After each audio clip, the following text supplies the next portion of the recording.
example, African countries or Asian countries, because our infrastructure resists better in extreme weather situations, for also example. Also in the Pacific, they should be very unsure. Yeah, they are also very unsure, but we think we will survive it. Yeah.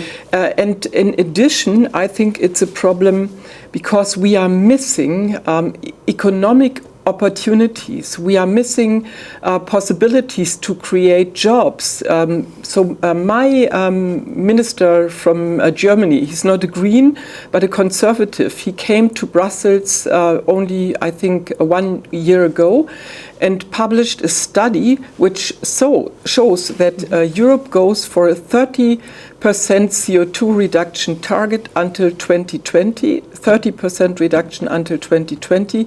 We would 10% create over what is. It's what we would need, to according to international climate experts.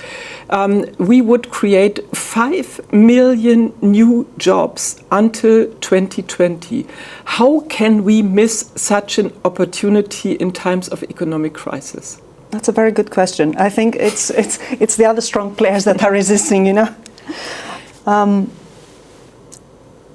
Recently, there's talk again of nuclear energy and how alternative it is and how good it is. And it's a pity this is said 1 year after Fukushima. So it's Fukushima, I think it's after Chernobyl, the proof, or the second proof, that in case worst case scenario in a nuclear power plant becomes real, we have no chance to really fight it or to stop it. I'm convinced that European scenarios for such catastrophic events in nuclear stations or also other nuclear facilities like reprocessing plants, which we have, these scenarios are not better than in Japan.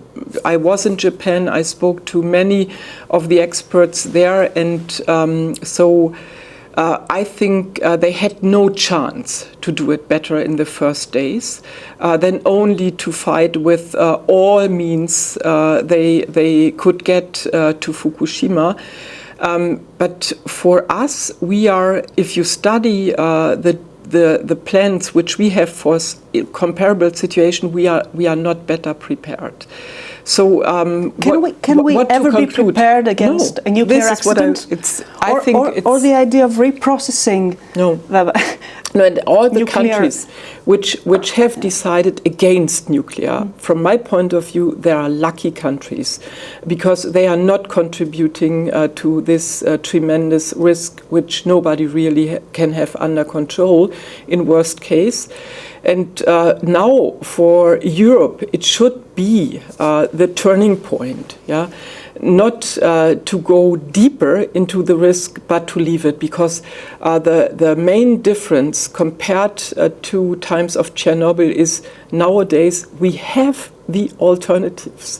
We have the knowledge about renewables. We know how to save energy, how to organize energy efficiency, and it's really not a good idea to invest in a high-tech, in a high-risk technology, which can lead in a situation like in Fukushima. Mrs. Harms, I'd like to thank you for your time and thoughts that you shared with us. Thank you for the invitation. Thank you for accepting it. Φίλες και φίλοι, ευχαριστούμε και εσάς που μας παρακολουθήσατε. Μαζί την επόμενη Κυριακή. Καλό βράδυ.